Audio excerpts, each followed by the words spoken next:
அனைவருக்கும் வணக்கம். ஆழ்வார்கள் வைபவம் என்னும் இப்பகுதியிலே ஒவ்வொரு ஆழ்வார்களுடைய வைபவத்தையும் அனுபவிக்க இருக்கிறோம். எதற்காக ஆழ்வார்கள் அவதரித்தார்கள் அப்படிங்கிறத முதல்ல நாம் தெரிஞ்சுக்கணும். மொத்த வேதங்கள் 4: ரிக்வேதம், யஜுர்வேதம், சாமவேதம், அதர்வண வேதம்.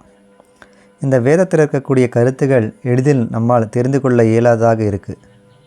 சரி, இந்த வேத கருத்துக்களை நாம் எப்படி தெரிஞ்சுக்கிறது? ரொம்ப எளிமையாக இருந்தால் தெரிந்து கொள்வதற்கு சுலபமாக இருக்கு அப்படின்னு பகவான் நினைத்தார். அதற்காகவே இந்த பூலோகத்தில் 12 ஆழ்வார்களை அவதரிக்கச் செய்தார். 12 ஆழ்வார்களால் அருளி செய்யப்பட்டது தான் 4000 திவ்ய பிரபந்தம் என்கின்ற கிரந்தம். இதற்கு திராவிட வேத சாகரம் என்று பெயர். முதல்ல அவதாரம்னா என்ன, அம்சம்னா என்னென்னு நம்ம புரிஞ்சுக்கணும். பகவான் சில சமயம் தானே அவதரிப்பார். நம்ம தசாவதாரம் கேள்விப்பட்டிருப்போம். மத்ஸ்ய அவதாரம், கூர்ம அவதாரம், வராக அவதாரம், இந்த மாதிரி அவதாரங்கள். இறைவன் சில சமயம் தானே அவதாரம் செய்வார். சில சமயம் தன்னுடைய அம்சமாக அவதாரங்களை மேற்கொள்வார். அப்படின்னா இறைவன்கிட்ட பஞ்சாயுதங்கள் இருக்கின்றன. சங்கம், சக்கரம், கதை, நந்தகம், இந்த மாதிரி. இப்படி ஒவ்வொரு அம்சத்தையும் ஒரு அவதாரமாகவும் அவர் அவதரிக்கச் செய்வார். சரி, ஆழ்வார்கள் அப்படின்னா ஆழங்கால் பட்டவர்கள், இறைவனிடத்தில் ஆழ்ந்த பக்தி கொண்டவர்கள்தான் ஆழ்வார்கள். இதில் நம்ம முதல்ல பார்க்கக்கூடிய பொய்கை ஆழ்வார். இதில் ஒரு சிறப்பு என்னென்னா, முதலாழ்வார்கள் 3: பொய்கை ஆழ்வார், பூதத்தாழ்வார், பேயாழ்வார்.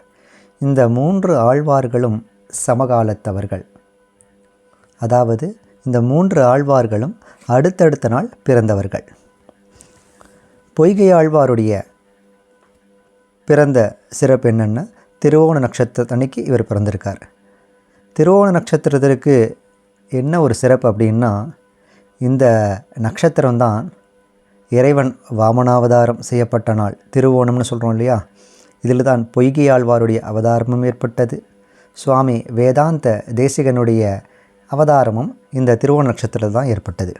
ஆக இறைவனுடைய அவதாரம், ஆழ்வாருடைய அவதாரம், சுவாமி தேசிகன் எனப்படுகிற ஆச்சாரியனுடைய அவதாரம், இந்த 3மே திருவோண நட்சத்திரத்தில் ஏற்பட்டிருக்கு. 27 நட்சத்திரத்தில் 2 நட்சத்திரங்களுக்கு சிறப்பு என்னென்னா, ஒன்று திருவோணம், இன்னொன்று திருவாதிரை. இந்த 2 நட்சத்திரங்களுக்கு மட்டும்தான் திரு என்கின்ற ஒரு அடைமொழியோடு வரும். திருவோண நட்சத்திரம்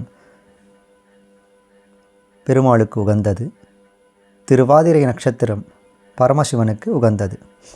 சரி, துலாயாம் ஸ்ரவணே ஜாத்தம் காஞ்சியாம் காஞ்சன வாரிஜாத்து துவாபரே பாஞ்சஜன்யாம்சம் சரயோகினம் ஆஸ்ரயேத்.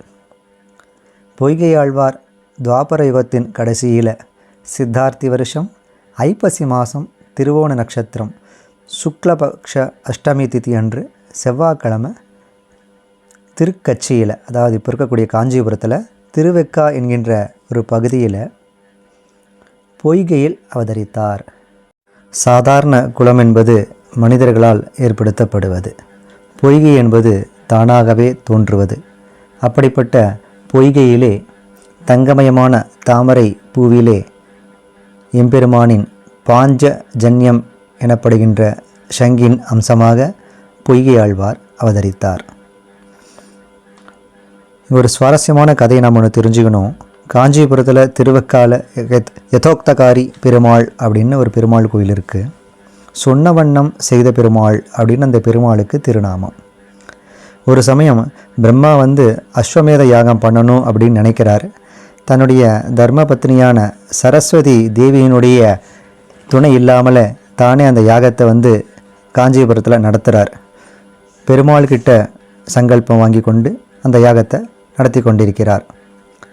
இந்த தகவல் சரஸ்வதி தேவிக்கு வந்தடைந்து, சரி இந்த யாகத்திற்கு நாம் ஏதாவது விக்னம் ஏற்படுத்தணும்னு சொல்லிட்டு சரஸ்வதி தேவி பல வகையில் முயற்சி பண்ணுறாங்க. ஆனால் எதுவும் பண்ண முடியல.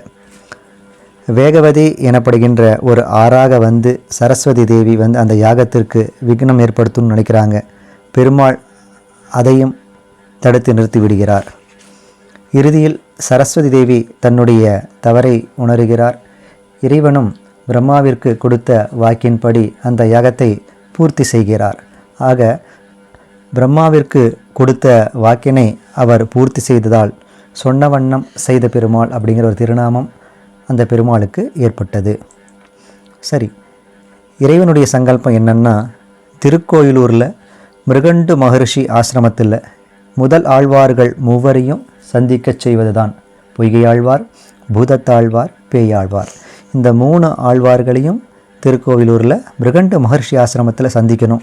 இதுக்கு முன்னாடி இந்த 3 ஆழ்வார்களும் ஒருத்தர் பார்த்ததில்லை. ஒரு நாள் மழை பெஞ்சின்றிருக்கு. முதல்ல பொய்கை ஆழ்வார் மிருகண்டு மகரிஷின் ஆசிரமத்திற்கு வர்றார். அந்த ஆசிரமத்தினுடைய முன்பக பார்த்தோன்னா ஒரு திண்ணை மாதிரி ஒன்று இருக்குது. அதில் பார்த்தா ஒருத்தர் படுத்துக்கலாம், 2 பேர் உட்காரலாம், நின்னா 3 பேர் நிற்கலாம். அதற்கு தகுந்தாற் போல் இடம் இருக்குது. பொய்கை ஆழ்வார் வராரு, அவர் உட்காந்துக்கிறார். இருட்டான சமயம் இல்லையா, அப்பொழுது யாரோ ஒருத்தர் இடிக்கிற மாதிரி இருக்கார். யாருன்னு பார்த்தா பூதத்தாழ்வார்.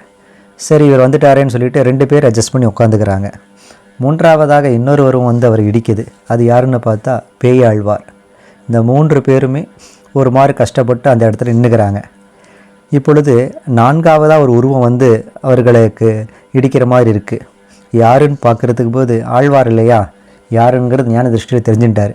அப்போ பொய்கை ஆழ்வார் முதல் பாசுரம், அதாவது முதல் திருவந்தாதியில் முதல் பாசுரத்தை ஆரம்பிக்கிறார். இந்த இடத்துல திருவந்தாதி, திரு என்றால் மகாலட்சுமின்னு பேர்.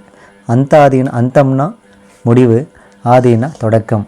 முடிகின்ற சொல்லையே தொடக்க சொல்லாக கொண்டு பாடப்படுகின்ற அந்த செய்யுளுக்கு தான் அந்தாதின்னு பேர். இது திருவந்தாதி இல்லையா. வையம் தகழியா வார்க்கடலே நெய்யாக, வெய்ய கதிரோன் விளக்காக, செய்ய சுடராளியான் அடிக்கே சூட்டினேன் சொல்மாலை, இடராளி நீங்குகவே என்று அப்படி என்கின்ற திருவந்தாதியில் முதல் பாசுரத்தை அவர் பாடுகிறார். இறைவனை பார்க்கணுன்னா விளக்கு வேணும். வையம் தகழியா, இந்த உலகத்தையே அவர் விளக்காகிவிட்டார். வார்க்கடலே நெய்யாக, அதற்கு நாம் நெய் குத்தணும் இல்லையா, அந்த நெய் வார்க்கடல், கடலையே நெய்யாக்கி விட்டார். வெய்ய கதிரோன் விளக்காக, சுடர்விட்டு எரிகின்ற அந்த விளக்கு சுடராக சூரியனை மாற்றிவிட்டார். செய்ய சுடராளியான் அடிக்கே சூட்டினேன் சொல்மாலை, கையில் சங்கு சக்கரம் ஏந்தி கொண்டிருக்கின்ற அந்த எம்பெருமானுக்கு நான் சொல்மாலை சூட்டுகின்றேன். ஏன் சொல்மாலைன்னா, பூமாலை ஒரு கால் வாடினால் வாடிவிடும், காலையில் போட்ட மாலை சாயங்காலம் வாடிடும். ஆனால் இந்த சொல்மாலை எப்பொழுதும் வாடாதது. இடராளி நீங்குகவே என்று, என்னுடைய அனைத்து துன்பங்களும் நீங்க வேண்டும், அதற்காக இறைவனுக்கு நான் பாமாலை சூட்டுகிறேன் என திருவந்தாதியில் முதல் பாசுரம் தொடங்கி 100 பாசுரங்களை நமக்கு அருளிச் செய்தார். பின் பல திவ்ய தேசங்களை சென்று மங்களாசாசனம் செய்தார்.